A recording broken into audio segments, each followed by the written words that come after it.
And so that was an example of let's focus on the technology. Let's focus on optimization.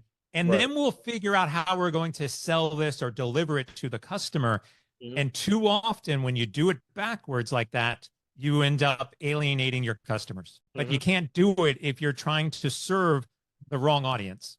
So how do you teach? And this is something you may or may not do, but do you ever encounter a situation where you're able to counsel the shareholder who gets a little feisty, who wants his ROI within a certain? Do you teach them to be a little more patient as the company is, dealing directly? Because I could see a situation where it's like, look, a business owner may not get as many customers. They're serving the customer, but it's a challenge to get the bulk orders. It's a challenge to get the more and more customers. So the shareholder gets a little antsy and they say, look, I want my money back within this month. It's not here by this deadline.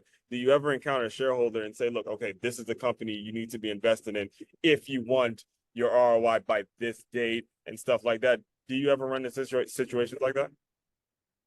Yeah, I mean, I've more than enough podcast in my book.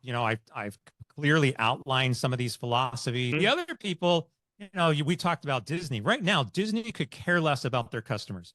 Disney only cares about profit margins, making money, and making their shareholders happy.